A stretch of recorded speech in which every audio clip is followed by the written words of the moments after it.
مسعود اور مبارک گھڑیوں میں ہم لوگ قرآن مجید کی تلاوت اور اس کی سماعت کر رہے ہیں۔ یہ اللہ تبارک و تعالیٰ کا فضل ہے۔ گزشتہ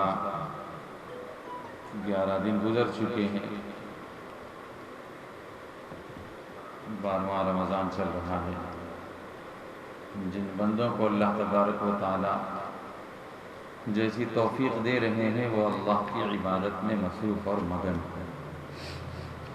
ہر بندہ اپنی اپنی استطاعت اور توفیق کے مطابق اعمال میں لگا ہوا ہے۔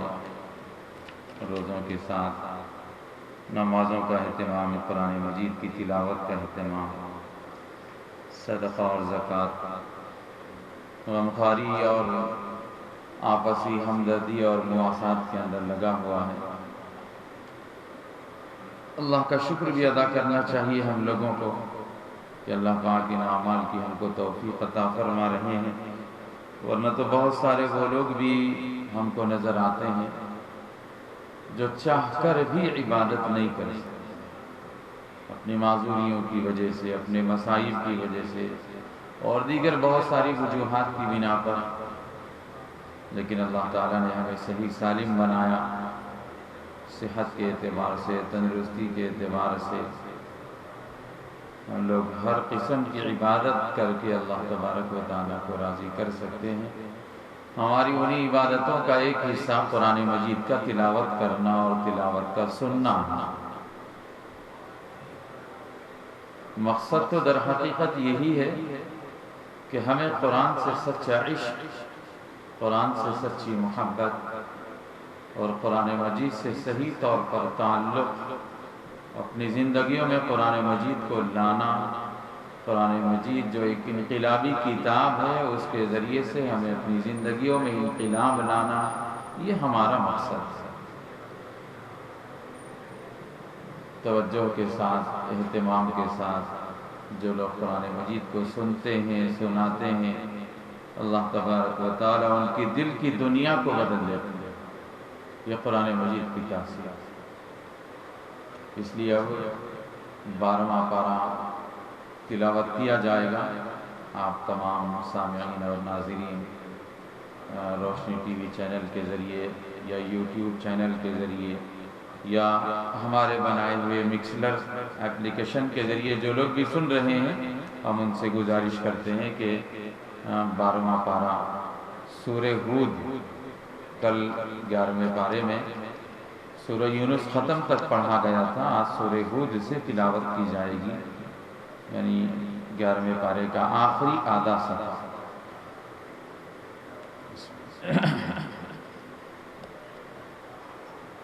اعوذ باللہ من الشیطان الرجیم، بسم اللہ الرحمن الرحیم، الف لام را، کتاب احکمت آیاته ثم فصلت من لدن حکیم خبیر، الا تعبدوا الا اللہ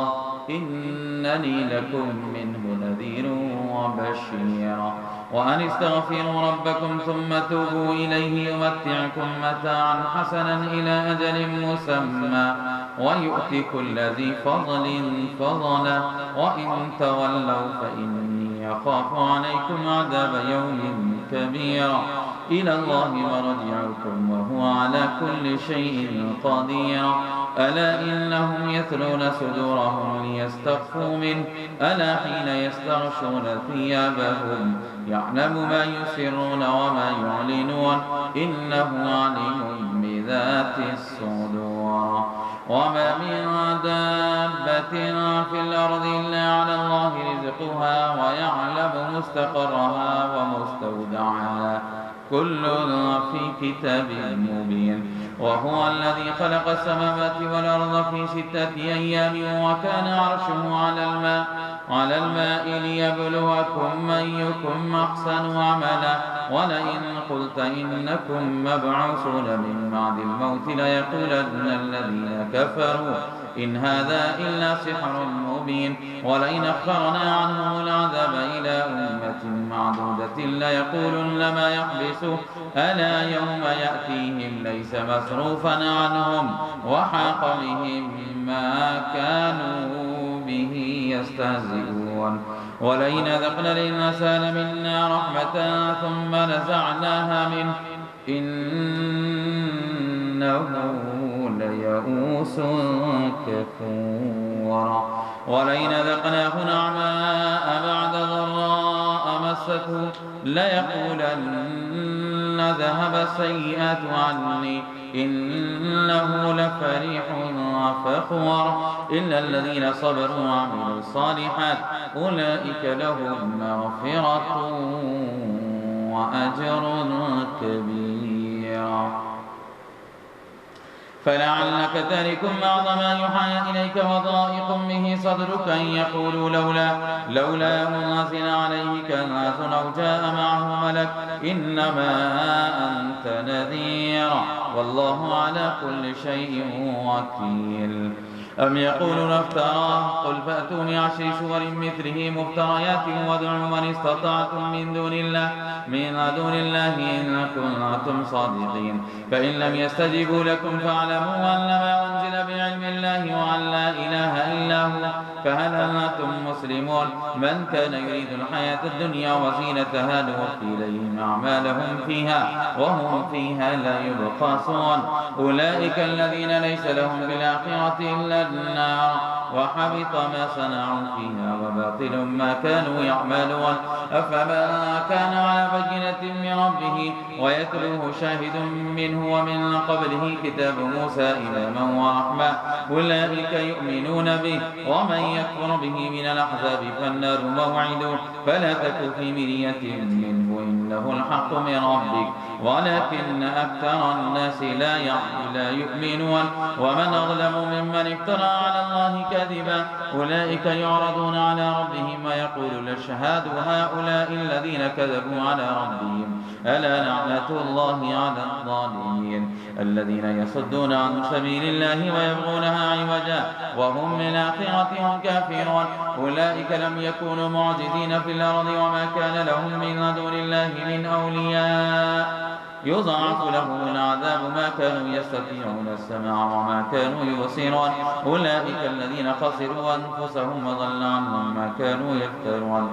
لا جرم أنهم بالآخرة هم الأخسرون إن الذين آمنوا وعملوا الصالحات وأخبتوا إلى ربهم أولئك أصحاب الجنة هم فيها خالدون مثل الفريقين كالأعمى والأصم والبصير والسميع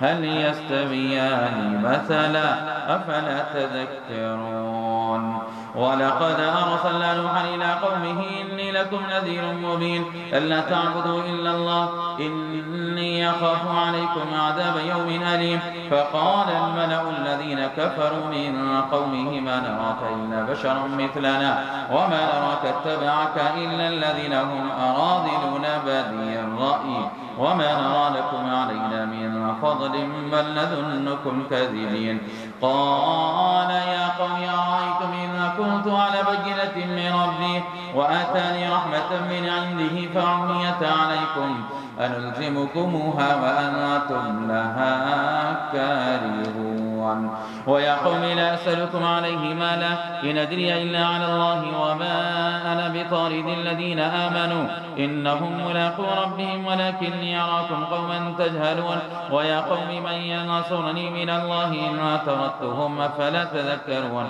ولا أقول لكم عندي خزائن الله ولا أعلم الغيب ولا أقول إني ملك ولا أقول للذين تزدري أعينكم لن يؤتيهم الله خيرا الله أعلم بما في أنفسهم إني إذا لمن الظالمين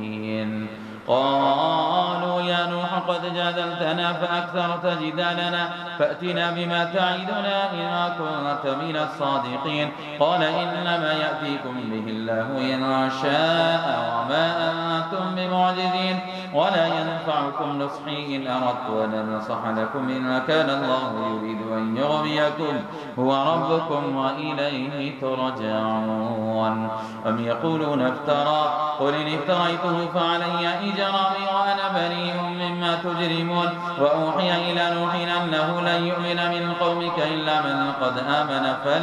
فلا تبتئس بما كانوا يفعلون واصنع الفلك بأعيننا ووحينا ولا تخاطبني في الذين ظلموا إنهم مغرقون ويصنع الفلك وكلما مر عليه ملأ من قومه سخروا منه قال إن تسخروا منا فإنا نسخر منكم كما تسخرون فسوف تعلمون من يأتيه عذاب يخزيه ويحل عليه عذاب مقيم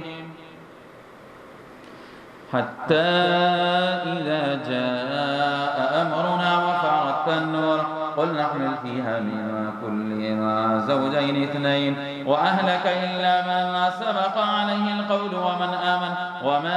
معه إلا قليل وقال اركبوا فيها بسم الله مجريها ومرساها إن ربي لغفور رحيم وهي تجري بهم في موج كالجبال ونادى نوح ابنه وكان في معزل يا بني اركب معنا ولا تكن مع الكافرين قال سآوي إلى جبل يعصمني من الماء قال لا عاصم اليوم من أمر الله إلا من رحم وحال بينهما الموج فكان من المغرقين وقيل يا أرض ابلعي ماءك ويا سماء أقلعي وغيظ الماء وقضي الأمر واستوت على الجودي وقيل بعدا للقوم الظالمين ونادى نوح ربه فقال رب إن ابني من أهلي وإن وعدك الحق وأنت أحكم الحاكمين قال يا نوح إنه ليس من أهلك إلا هو عمل غير صالح فلا تسأل ما ليس لك به علم إني أعظك أن تكون من الجاهلين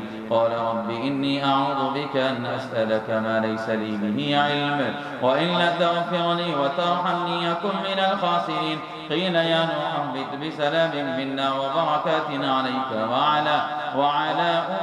ممن معك وأمم سنمتعهم ثم يمسهم منا عذاب أليم تلك من أنباء الغيب نوحيها إليك ما كنت تعلمها أنت ولا قومك من قبل هذا فاصبر إننا عاقبة للمتقين وإلى عاد أخاهم هودا قال يا قوم اعبدوا الله ما لكم من إله غيره إن أنتم إلا مفترون يا قوم لا أسألكم عليه أجرا إن أجري إلا على الذي فطرني فلا تعقلون ويا قوم استغفروا ربكم ثم توبوا إليه يرسل السماء عليكم مدرارا ويزدكم قوة إلى قوتكم ولا تتولوا مجرمين قالوا يا هود ما جئتنا ببينة وما نحن بتاركي آلهتنا عن قولك وما نحن لك بمؤمنين إن نقول إلا اعتراك بعض آلهتنا بسوء قال إني أشهد الله واشهدوا أني بريء مما تشركون من دونه فكيدوني جميعا ثم لا تناظرون إني توكلت على الله ربي وربكم ما من دابة إلا هو آخذ بناصيتها إن ربي على صراط مستقيم فإن تولوا فقد بلغتكم ما أرسلت به إليكم ويستخلف ربي قوما غيركم ولا تضرونه شيئا إن ربي على كل شيء حفيظ ولما جاء أمرنا نجينا هودا والذين آمنوا معه برحمة منا ونجيناهم من عذاب غليظ وتلك عاد جحدوا بآيات ربهم عصوا رسله واتبعوا أمر كل جبار عنيد وأتبعوا في هذه الدنيا لعنة ويوم القيامة ألا إن عادا كفروا ربهم ألا بعدا لعاد قوم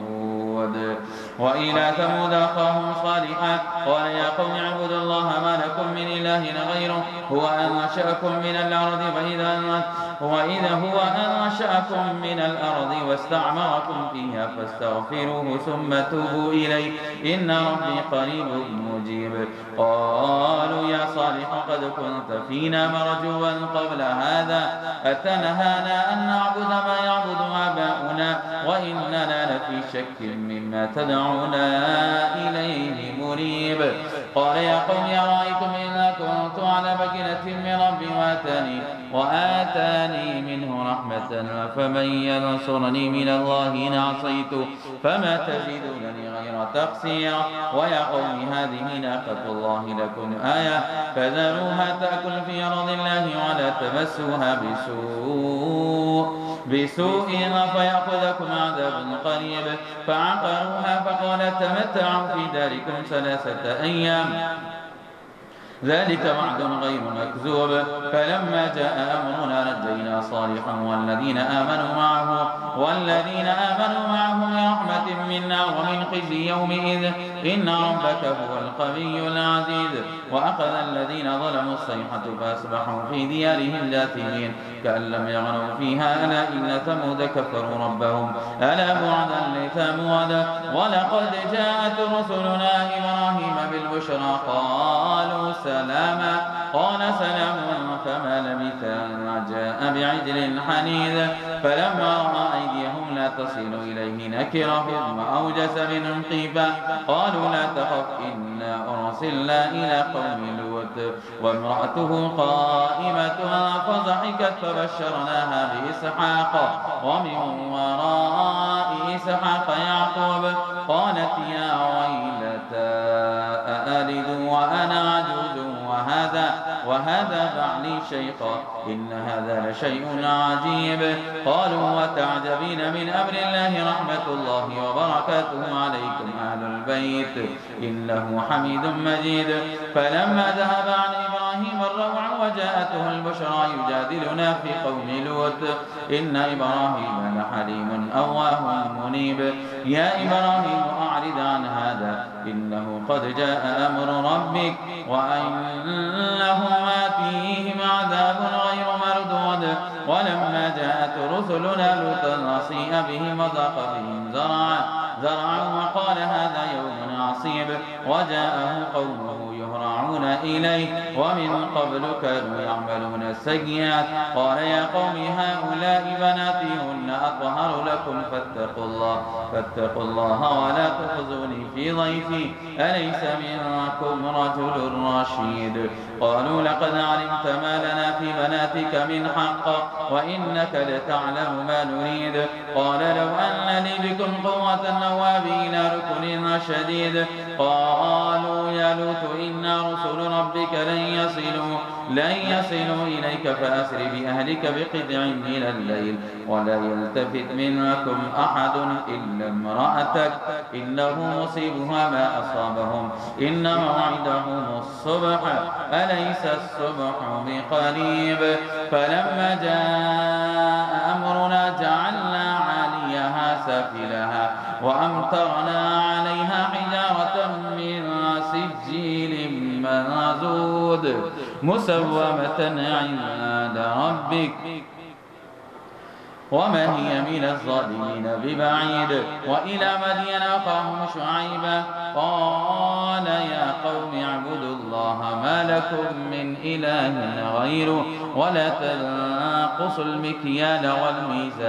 والميزان إني أراكم بخير وإني أخاف عليكم عذاب يوم محيط ويا قوم أوفوا المكيال والميزان ولا تبخسوا الناس أشياءهم ولا تعصوا في الأرض مفسدين بقية الله خير لكم إن كنتم مؤمنين وما أنا عليكم بحفيظ قالوا يا شعيب صلاتك تأمرك أن نترك ما يعبد آباؤنا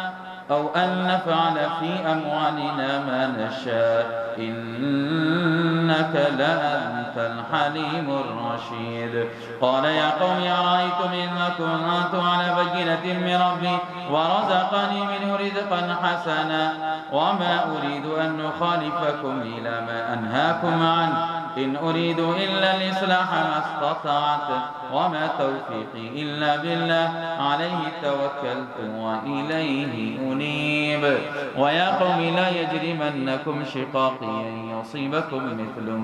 مثل ما أصاب قوم نوح أو قوم هود أو قوم صالح وما قوم لوط عنكم ببعيد واستغفروا ربكم ثم توبوا إليه إن ربي رحيم ودود قالوا يا شعيب ما نفقه كثيرا مما تقول وإنا لنراك فينا ضعيفا ولولا رهتك لرجمناك وما أنت علينا بعزيز قال يا قوم أرهتي أعز عليكم من الله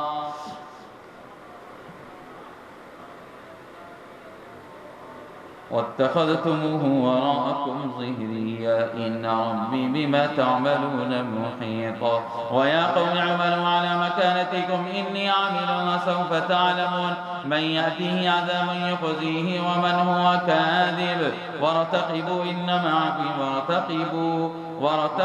إني معكم رقيب ولما جاء أمرنا نجينا شعيبا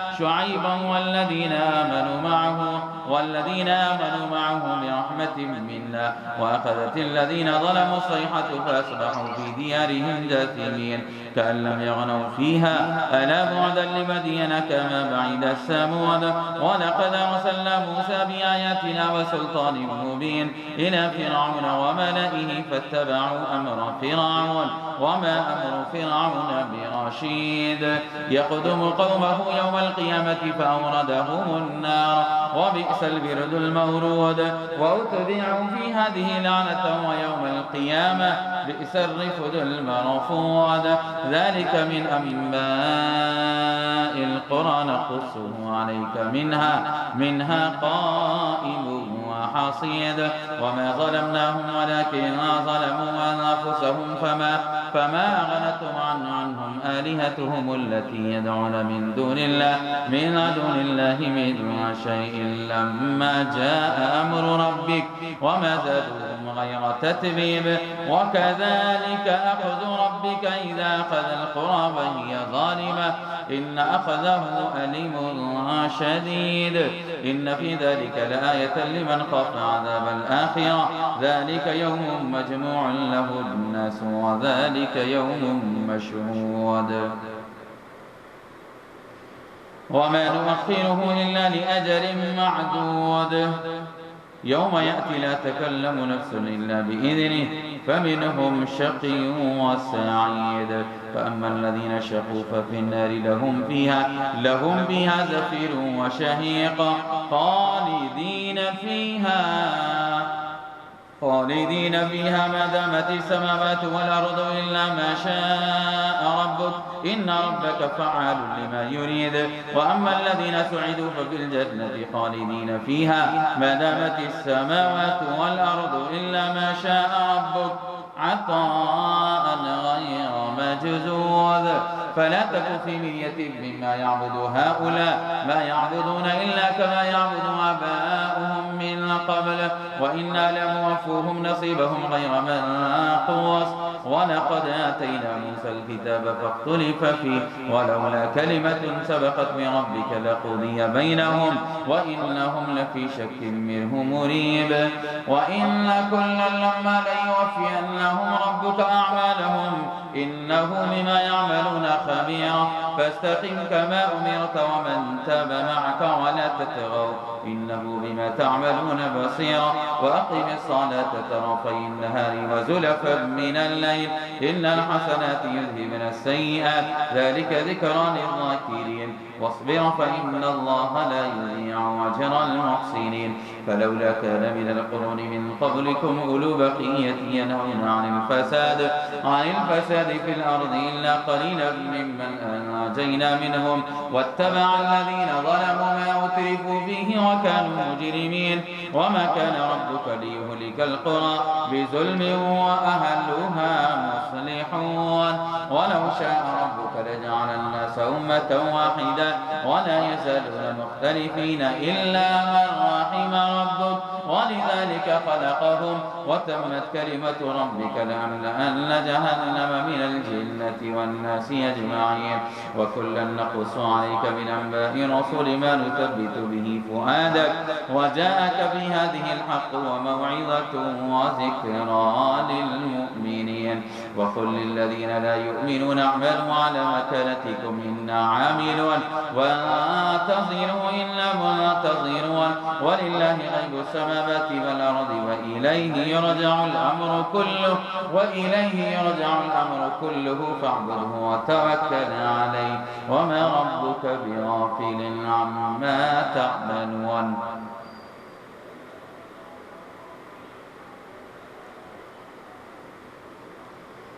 بسم الله الرحمن الرحيم. ألف لام را تلك آيات الكتاب المبين إنا أنزلناه قرآنا عربيا لعلكم تعقلون نحن نقص عليك أحسن القصص بما أوحينا إليك هذا القرآن وإن كنت من قبله لمن الغافلين إذ قال يوسف لأبيه يا أبت إني رأيت 11 كوكبا والشمس والقمر رأيتهم لي ساجدين قال يا بني لا تقصص رؤياك على إخوتك فيكيدوا لك كيدا إن الشيطان للإنسان عدو مبين وكذلك يجتبيك ربك ويعلمك من تأويل الأحاديث ويتم نعمته عليك وعلى آل يعقوب كما أتمها على أبويك من قبل إبراهيم وإسحاق إن ربك عليم حكيم لقد كان في يوسف وإخوته آيات للسائلين إذ قالوا ليوسف وأخوه أحب إلى أبينا منا ونحن عصبة إن أبانا لفي ضلال مبين اقتلوا يوسف أو اطرحوه أرضا يخل لكم وجه أبيكم وتكونوا من بعده قوما صالحين قال قائل منهم لا تقتلوا يوسف وألقوه في غيابة الجب يلتقطه بعض السيارة إن كنتم فاعلين قالوا يا أبانا ما لك لا تأمنا على يوسف وإنا له لناصحون أرسله معنا غدا يرتع ويلعب وإنا له لحافظون قال إني ليحزنني أن تذهبوا به وأخاف أن يأكله الذئب وأنتم عنه غافلون قالوا لئنك له الذئب ونحن عصبة إنا إذا لخاسرون فلما ذهبوا به وأجمعوا أن يجعلوه في غيابة الجب وأوحينا إليه لتنبئنهم بأمرهم هذا وهم لا يشعرون وجاءوا أباهم عشاء يبكون قالوا يا أبانا إنا ذهبنا نستبق وتركنا يوسف عند متاعنا فأكله الذئب وما أنت بمؤمن لنا ولو كنا صادقين وجاءوا على قميصه بدم كذب قال بل سولت لكم أنفسكم أمرا فصبر جميل والله المستعان على ما تصفون وجاءت سيارة فأرسلوا واردهم فأدلى دلوه قال يا بشرى هذا غلام وأسروه بضاعة والله عليم بما يعملون وشروه بثمن بخس دراهم معدودة وكانوا فيه من الزاهدين وقال الذي اشتراه من مصر لامرأته أكرمي مثواه عسى أن ينفعنا أو نتخذه ولدا وكذلك مكنا ليوسف في الأرض ولنعلمه من تأويل الأحاديث والله غالب على أمره ولكن أكثر الناس لا يعلمون ولما بلغ أشده آتيناه حكما وعلما وكذلك نجزي المحسنين وراودته التي هو في بيتها عن نفسه وغلقت الأبواب وقالت هيت لك قال معاذ الله إنه ربي أحسن مثواي إنه لا يفلح الظالمون ولقد همت به وهم بها لولا أن رأى برهان ربه كذلك لنصرف عنه السوء والفحشاء إنه من عبادنا المخلصين. واستبق الباب وقدت قميصه من دبر وألف يا سيدها لدى الباب. قالت ما جزاء من أراد بأهلك سوءا إلا أن يسجن أو عذاب أليم. قال هي راودتني عن نفسي وشهد شاهد من أهلها إن كان قميصه قد من قبل فصدقت وهو من الكاذبين وإن كان قميصه قد من دبر فكذبت وهو من الصادقين. فلما رأى قميصه قد من دبر قال إنه من كيدكن إن كيدكن عظيم. يوسف أعرض عن هذا واستغفري لذنبك إنك كنت من الخاطئين. وقال نسوة في المدينة امرأة العزيز تراود فتاها عن نفسه قد شغفها حبا إنا لنراها في ضلال مبين. فلما سمعت بمكرهن أرسلت إليهن وأعتدت لهن متكئا وآتت كل واحدة منهن سكينا وقالت اخرج عليهن. فلما رأينه أكبرنه قطعنا أيديهن وقلنا حاشا لله ما هذا بشرا إن هذا إلا ملك كريم. قالت فذلكن الذي لمتنني فيه ولقد راودته عن نفسه فاستعصم ولئن لم يفعل ما أمره ليسجنن وليكون من الصاغرين. قال رب السجن أحب إلي مما يدعونني إليه وإلا تصرف عني كيدهن أصب إليهن وأكن من الجاهلين. فاستجاب له ربه فصرف عنه كيدهن إنه هو السميع العليم. ثم بدا لهم من بعد ما رأوا الآيات ليسجننه حتى حين. ودخل معه السجن فتيان قال أحدهما إني أراني أعصر خمرا وقال الآخر إني أراني أحمل فوق رأسي خبزا تأكل الطير منه نبئنا بتأويله إنا نراك من المحسنين. قال لا يأتيكما طعام ترزقانه إلا نبأتكما بتأويله قبل أن يأتيكما ذلكما مما علمني ربي إني تركت ملة قوم لا يؤمنون بالله وهم بالآخرة هم كافرون. واتبعت ملة آبائي إبراهيم وإسحاق ويعقوب ما كان لنا أن نشرك بالله من شيء ذلك من فضل الله علينا وعلى الناس ولكن أكثر الناس لا يشكرون. يا صاحبي السجن أأرباب متفرقون خير بالله الواحد القهار ما تعبدون من دونه إلا أسماء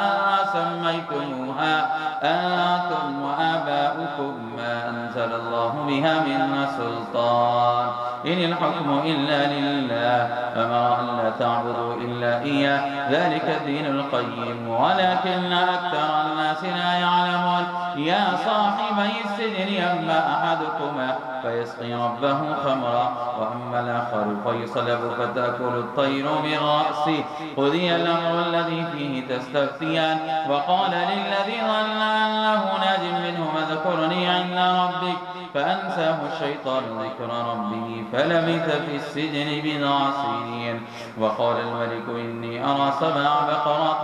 سمان يأكلهن 7 عجاف و7 سنبلات خضر وأخرى يابسات. يا أيها الملأ وافتوني في رؤياي إن كنتم للرؤيا تعبرون. قالوا وزغث أحلام وما نحن بتأويل الأحلام بعالمين. وقال الذي نجا منهما وادكر بعد أمة أنا أنبئكم بتأويله فأرسلون. يوسف أيها الصديق وافتنا في 7 بقرات سمان يأكلهن 7 عجاف و7 سنبلات خضر وأخرى يابسات لعلي أرجع إلى الناس لعلهم يعلمون. قال تزرعون 7 سنين دأبا فما حصدتم فذروه في سنبله إلا قليلا مما تأكلون. ثم يأتي من بعد ذلك 7 شداد يأكلن ما قدمتم لهن إلا قليلا مما تحصنون. ثم يأتي من بعد ذلك عام فيه يغاث الناس وفيه يعصرون. وقال الملك ائتوني به فلما جاءه الرسول قال رجع إلى ربك فاسأله ما بال النسوة اللاتي قطعن أيديهن إن ربي بكيدهن عليم. قال ما خطبكن إذ راودتن يوسف عن نفسه قلن حاش لله ما علمنا عليه من سوء. قالت امرأة العزيز الآن حصحص الحق أنا راودته عن نفسه وإنه لمن الصادقين. ذلك ليعلم أني لم أخنه بالغيب وأن الله لا يهدي كيد الخائنين. صدق الله العظيم وصدق رسوله النبي الكريم.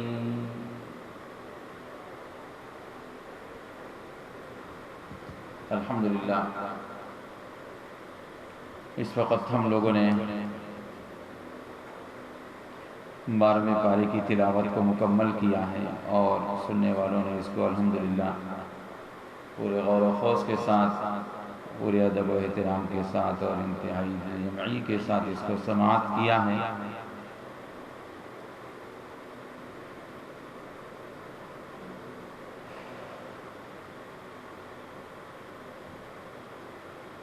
بارہویں پارے میں اللہ تبارک و تعالی نے 2 صورتیں ہیں، ایک تو ہے سورہ ہود اور دوسرے ہے سورہ یوسف کا کچھ حصہ۔ ہم لوگوں نے آج سورہ ہود سے تلاوت شروع کی، یہ ایک سورہ مکمل ہوا اور اس کے بعد سورہ یوسف بھی کچھ حصہ اس کا تلاوت کیا گیا۔ سورہ ہود کے اندر اللہ تبارک و تعالی نے من جملہ دیگر احکامات کے ایک حکم اور ایک چیز جو بیان فرمائی ہے وہ قرآن مجید کی عظمت کتاب اللہ، اللہ تبارک و تعالیٰ کی کتاب کی عظمت اور اس کی اہمیت، اس کی عزت، اس کی قدردانی کو اللہ تعالیٰ نے بیان کرنا۔ ہم سب لوگ اتنا تو جانتے ہیں کہ ذالک الکتاب لا ریب فیہ، یہ ایک ایسی کتاب ہے جس کے اندر کچھ بھی شک و شبے کی گنجائش نہیں۔ کل گزشتہ بھی میں نے قرآن مجید کی عظمت کے حوالے سے چند باتیں ذکر کی تھی کہ قرآن مجید سے اگر کوئی انسان وابستہ ہو جائے تو پھر اللہ تبارک و تعالیٰ اس کی عزت اور اس کا مقام بھی بلند فرماتا ہے۔ جیسے رمضان المبارک کا مقام بلند ہو گیا، پورے مہینوں میں رمضان المبارک کے مہینے کو بڑی فضیلت حاصل ہے، پوری راتوں میں شب قدر کو بڑی فضیلت حاصل ہے، کیونکہ اس مہینے کا تعلق اور اس رات کا تعلق، شب قدر کا بھی تعلق اور رمضان المبارک کے مہینے کا بھی تعلق قرآن مجید سے ہے۔ تو قرآن مجید سے بھی جس کا بھی تعلق جڑ گیا، اللہ تعالیٰ اس کے بھی مقام کو بلند فرما دے۔ جزدان کی مثال میں نے دے کر کے بتلائی کہ جزدان کا مقام اتنا بڑا کیوں ہو گیا کہ اس کو الگ پانی میں دھونا چاہیے، اس کا پانی الگ جگہوں پر ڈالنا چاہیے۔ عام ہزاروں لاکھوں روپیہ میٹر کے کپڑے رہتے ہیں، اس کی کوئی ویلیو نہیں ہے، جزدان کا ویلیو بن گیا۔ وجہ یہی ہے کہ جزدان کا تعلق قرآن مجید سے ہو گیا۔ کیا ہی اچھا ہوتا کہ رمضان المبارک کے اس قرآن مجید کے سننے سنانے کے دور میں، ان ایام میں اللہ کرے کہ ہمارے دلوں میں قرآن کی عظمت پیدا ہو جائے اور ہم بھی قرآن سے جڑنے والے بن جائیں۔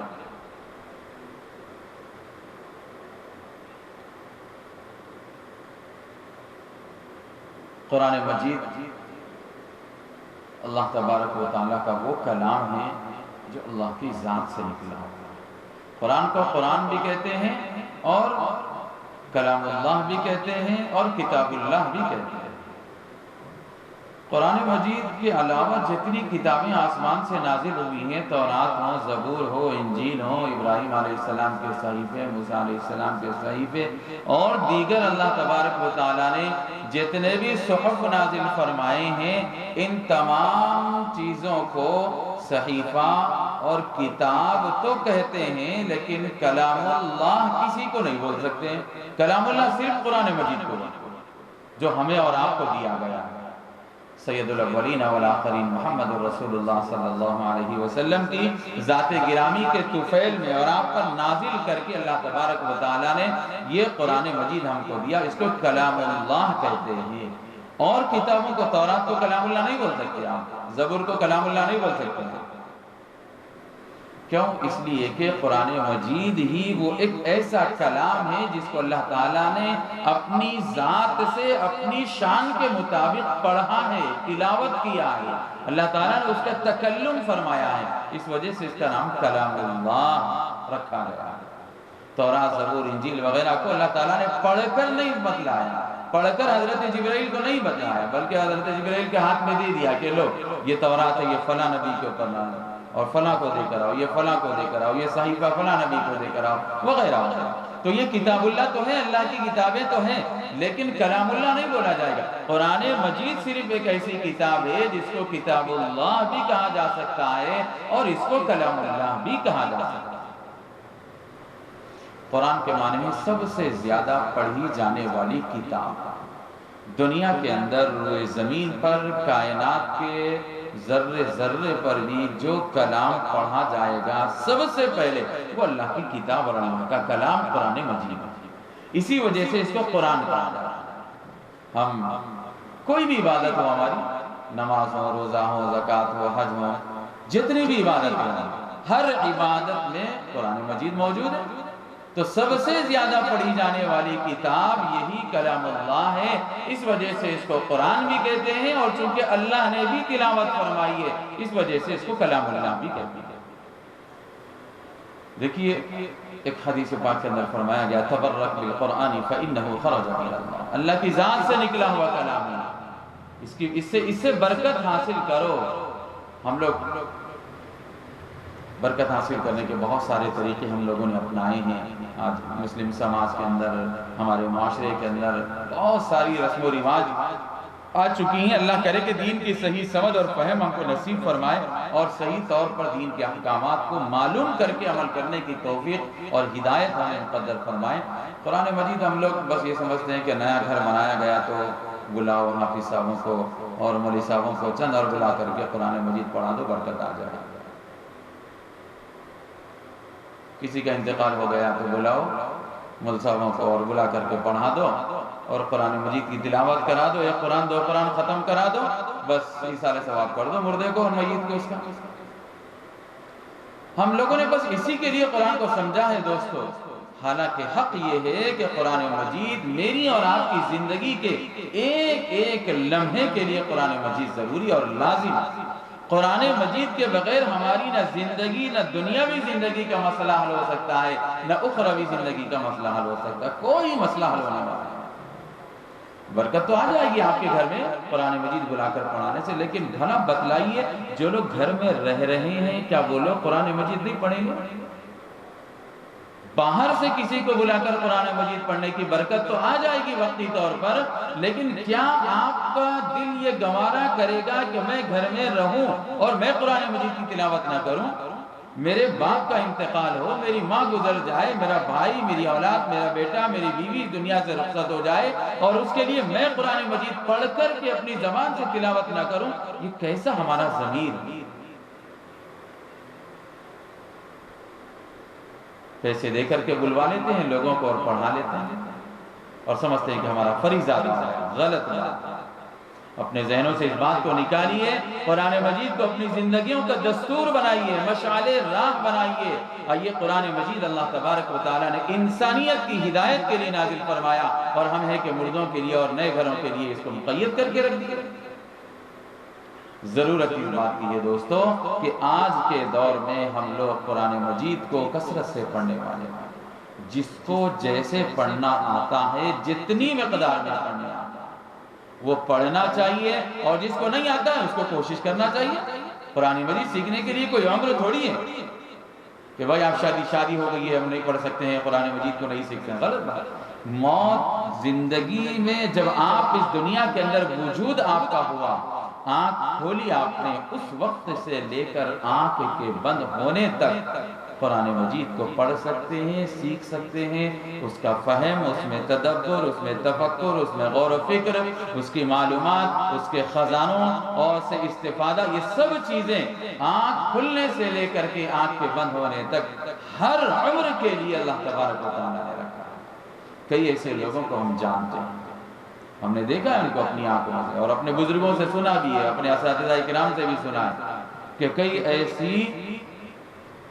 عورتیں بھی ہیں، کئی ایسے مرد ہیں جو گورنمنٹ ملازم ہیں، لیکن ملازمت کے دور میں ان کو وقت نہیں ملا، جب عمر زیادہ ہو گئی، ریٹائرمنٹ ہو گیا، تو اس کے بعد ان کو احساس ہوا کہ کاش ہم لوگ قرآن مجید کو پڑھ لیتے، لیکن ان کے دل نے اندر سے آواز دی، ان کے ضمیر نے انہیں جھنجھوڑا کہ اب بھی تمہارے پاس وقت ہے، موت کے آنے سے پہلے تو تم قرآن مجید کو ابھی بھی پڑھ سکتے ہو۔ تو وہ اپنے مقامی مسجد کے امام صاحب کے پاس گئے، شہر کے علماء کے پاس گئے، حفاظ کے پاس گئے، انہوں نے ٹیوشن لگوایا، وقت لیا علماء سے اور حفاظ سے، لے کر کے انہوں نے ریٹائرمنٹ کے بعد قرآن مجید کو تجوید کے ساتھ نورانی قاعدے سے پڑھنا شروع کیا، اور مرنے سے کچھ دن پہلے وہ حافظ قرآن بن کر کے اس دنیا سے رخصت ہوئے۔ ایسی مثالیں ہیں دنیا میں، بس کرنے والا چاہتا۔ قرآن مجید بہت آسان، پڑھنے کے لیے بھی، پڑھانے کے لیے بھی، سننے کے لیے، سنانے کے لیے، سمجھنے کے لیے، سمجھانے کے لیے۔ دنیا بھر کی چیزوں میں ہم لوگ اپنی عقل اور اپنی فہم کا استعمال کرتے ہیں، اور بڑی ہم لوگ انٹیلیجنٹ بننے کی کوشش کرتے ہیں، لیکن قرآن مجید کو پڑھنے اور سمجھنے کے لیے ہمارے پاس وقت نہیں ہے دوستو۔ یہی قرآن مجید سے دوری ہمیں آج یہاں پر لا کھڑا کی ہے کہ آج ہم اور آپ، ہماری آنے والی نسلیں اپنے ایمان کی حفاظت کے لیے متفکر ہوتی نظر آ رہا ہے۔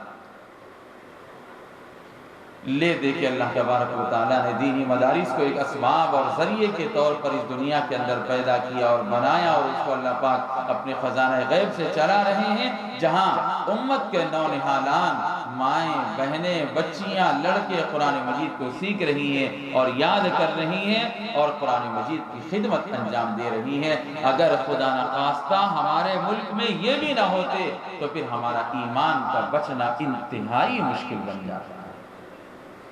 ابھی وقت ہے ہمارے پاس کہ ہم قرآن مجید کی عظمت کو سمجھیں۔ اللہ تبارک و تعالیٰ نے کتنی حکمتیں اس کے اندر بیان فرمائی، ہم لوگ اندازہ نہیں لگا سکتے۔ بس قرآن مجید پڑھتے جاؤ، پڑھتے جاؤ، پڑھتے جاؤ، اس کے اسرار و رموز، اس کی حکمتیں، اس کی مصلحتیں، اور اس کے اندر جو اللہ تعالیٰ نے پوشیدہ راز رکھے ہیں، وہ آپ کے سینوں پہ کھلتے جائیں گے، اور آپ کی زندگی کے اندر سکون، طمانینت اور اطمینانی کیفیت پیدا ہوگی۔ بلکہ ہم لوگوں نے تو کئی اخبارات میں بھی پڑھا ہے اور سوشل میڈیا کے ذریعے سے یہ بات ہم تک پہنچتی ہے کہ بڑے بڑے فلم ایکٹرز بھی اپنے آپ کو ذہنی سکون اور اپنے دماغ کو چین اور سکون حاصل کرنے کے لیے قرآن مجید کی تلاوت کرنا شروع کر دیا۔ کئی ایسے ہسپتالوں کا بھی ہم نے ذکر سنا ہے اور دیکھا ہے جہاں مریضوں کو بیماری سے نجات دلانے کے لیے، ان کو شفا کے لیے سورۃ الرحمن کی آیت ICU سنٹر میں لگا دی جاتی ہے، اور وہ مریض روزانہ صبح ہوتے ہی اس کو سن لیتا ہے اور اس کا دل مطمئن ہو جاتا ہے، اور اللہ کے کلام کی برکت سے وہ جلد از جلد شفا یاب ہو رہا ہے۔ مصیبت یہ ہے دوستو کہ نہ سمجھا تو مسلمانوں نے نہیں سمجھا قرآن مجید کی عظمت۔ ایک چھوٹی سی مثال میں آپ کو دیتا ہوں، ایک بات کہتا ہوں، ذرا غور سے سمجھیے گا۔ آج پوری دشمن لابی، یہودی اور عیسائی اور فسطائی طاقتیں یہ چاہتی ہیں کہ مسلمانوں کے پاس سے قرآن مجید کو ختم کر دیا جائے، روئے زمین سے اللہ کے اس کلام کو نیست و نابود کر دیا جائے۔ کیوں؟ اس لیے کہ جب تک ان کا تعلق قرآن مجید سے جڑا رہے گا، یہ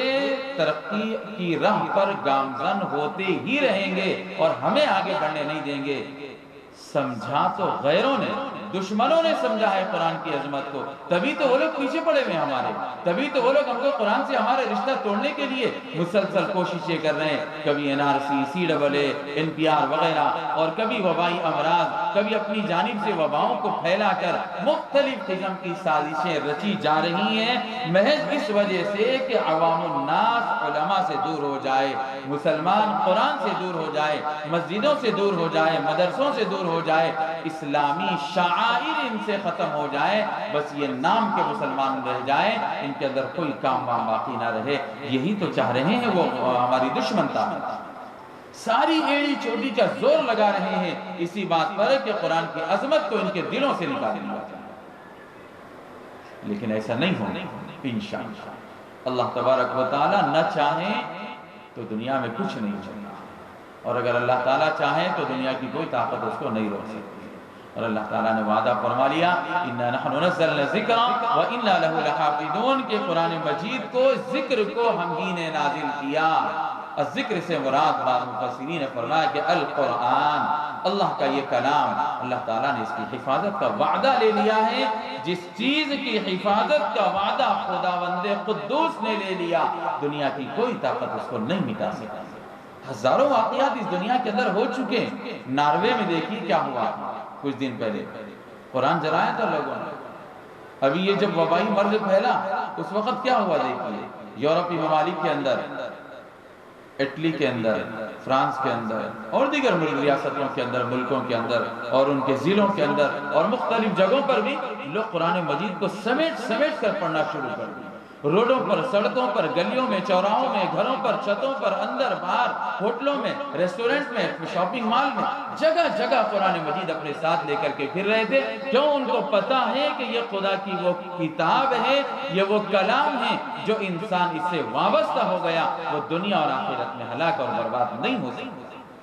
اور ضرورت اس بات کی ہے میری ماؤں، بہنوں، عزیزوں، دوستوں، سننے والوں، دیکھنے والوں، بس قرآن مجید سے ہم اپنے تعلق کو جوڑیں۔ اللہ کے اس کلام کو ہم اگر اپنا لیں تو ہمیں دنیا کی کوئی طاقت نیست و نابود نہیں کر سکتی، ہمارا بال بھی باقا نہیں کر سکتی۔ ایک مرتبہ شاید کئی برس پہلے میں نے حیدرآباد کا ایک مدرسہ ہے، ہم لوگ جہاں پڑھے تھے، مدرسہ اشرف العلوم، اس کے ایک سالانہ جلسے میں ہمارے ملک کے ایک بہت بڑے عالم دین حضرت مولانا خلیل الرحمن سجاد صاحب نعمانی مدد اللہ العالی اپنے خطاب میں یہ فرما رہے تھے کہ ایک معمولی سا لوہار بارش کے موسم میں اپنی دکان بند کرتے وقت اپنے سامان کی حفاظت کرتا ہے اور دکان بند کرنے سے پہلے یہ دیکھ لیتا ہے کہ بارش اگر ہوگی تو میرے لوہے کے اوزار رہتے ہیں، اگر بارش کا پانی لگ جائے تو وہ زنگ کھا جائیں گے، زنگ ان کو لگ جائے گا، زنگ آلود ہو جائیں گے جس کی وجہ سے وہ ناکارہ ہو سکتے ہیں۔ تو ایک معمولی سا لوہار اپنے اوزار کی حفاظت کرتا ہے، بارش کے پانی سے اس کو بچاتا ہے، تو یہ حفاظ، یہ علماء جن کے سینوں میں اللہ تعالیٰ نے قرآن مجید رکھا ہے اور یہ قرآن مجید کو پڑھنے والے، قرآن مجید کو دلوں میں بسانے والے، قرآن مجید کے مطابق اپنی زندگی کو گزارنے والے، یہ اللہ تبارک و تعالیٰ کے اوزار ہیں۔ اللہ پاک اپنے اوزار کو ضائع ہونے نہیں دیتے۔ پوری انسانیت کو چاہیے کہ وہ قرآن مجید سے جڑ جائے، صرف مسلمان ہی نہیں، انسانیت۔ تو پھر دیکھیے دنیا کا نقشہ ہی کچھ اور ہو جائے گا۔ اللہ تبارک و تعالیٰ نے قرآن مجید کی شان بیان فرمائی، ہدی للناس، یہ انسانیت کی ہدایت کے لیے نازل کیا گیا، صرف مسلمانوں کے اور ایمان والوں کی ہدایت کے لیے نہیں۔ لیکن افسوس کا مقام ہے کہ انسانیت تو درکنار، خود مسلمان اور ایمان والے بھی قرآن مجید سے کنارہ کشی کیا گیا، ان کی زندگیاں قرآن سے دور ہیں، بلکہ قرآن پڑھنے والوں کو بہت ساری جگہوں پہ تو حقارت کی نگاہ سے دیکھا جاتا ہے، انہیں ذلیل سمجھا جاتا ہے اور ان کی ویلو، ان کی حیثیت گھٹا دی جاتی ہے۔ بولتے ہیں یہ کیا مولوی صاحب ہیں، بس قرآن مجید پڑھ لیتے ہیں تو رٹے جیسا رٹ لیتے ہیں۔ نہیں دوستو اور بزرگوں، قرآن مجید کے ایک ایک کلمے کے اندر، ایک ایک جز کے اندر اللہ تبارک و تعالیٰ نے وہ تاثیر رکھی ہے، وہ جاذبیت رکھی ہے، وہ چاشنی رکھی ہے، وہ روحانیت اللہ تعالیٰ نے رکھی ہے کہ اگر کوئی سچے دل سے پڑھے گا تو اس کا دل ایمان کو قبول کرنے پر مجبور ہو۔ سیدنا عمر بن خطاب رضی اللہ تعالیٰ عنہ کا واقعہ تو آپ نے سنا ہوگا، کیسے انقلاب آیا ان کی زندگی کے اندر، کیسے ہدایت سے فیضیاب ہو گئے۔ بہن قرآن مجید کی تلاوت کر رہی تھی، بہن اور بہن بھائی، پتہ چلا ان کو،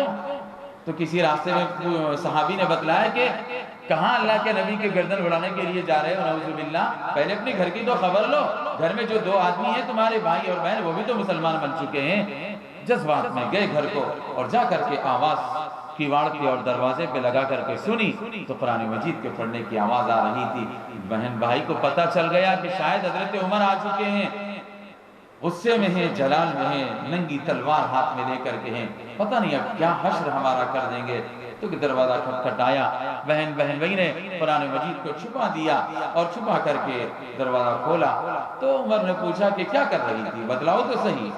بہرحال بہت ساری تفصیلی گفتگو کے بعد بہن نے قرآن مجید نکال کر کے بتلایا، تو حضرت عمر نے اس کو تلاوت کرنے کی خواہش کی، بہن نے تلاوت کر کے بتلایا۔ اللہ تبارک و تعالیٰ نے جیسے ہی کانوں میں حضرت عمر کے وہ آواز پہنچی قرآن مجید کی مقدس آیات کی، اللہ تعالیٰ نے ان کے دل کے اندر اس کو اتار دیا، اور پھر ایمان کے لیے اللہ تعالیٰ نے ان کے سینے کو قبول فرما لیا، اور وہ مشرف اسلام ہے۔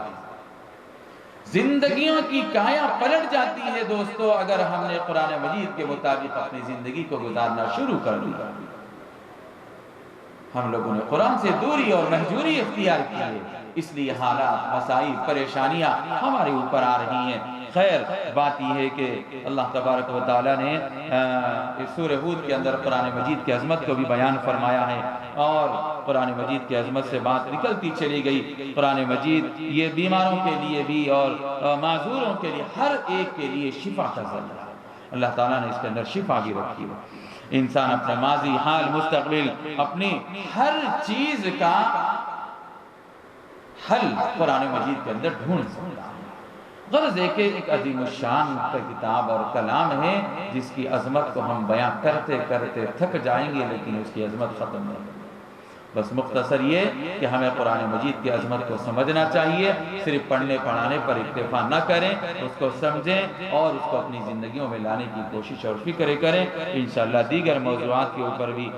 بیانات ہوتے رہیں گے، اور دوسرے اکابر بزرگان دین اور علماء کرام بھی، ہمارے شہر کے بڑے بڑے اور جید علماء بھی آپ کے سامنے بیان کرتے رہیں گے۔ یہ سلسلہ دعا کیجئے کہ اللہ تبارک و تعالیٰ پوری عافیت کے ساتھ اور خیر کے ساتھ، پورے استفادے اور افادے کے ساتھ، اپنی پوری نورانیت اور برکتوں کے ساتھ رمضان کے ختم ہونے تک اللہ پاک اس سلسلے کو جاری اور ساری رکھے۔ جو لوگ سن رہے ہیں اللہ پاک ان کو بھی جزائے خیر دے، جو لوگ انتظامات کر رہے ہیں اللہ پاک ان کو بھی جزائے خیر دے۔ آمین۔ وآخر دعوانا ان الحمدللہ رب العالمین۔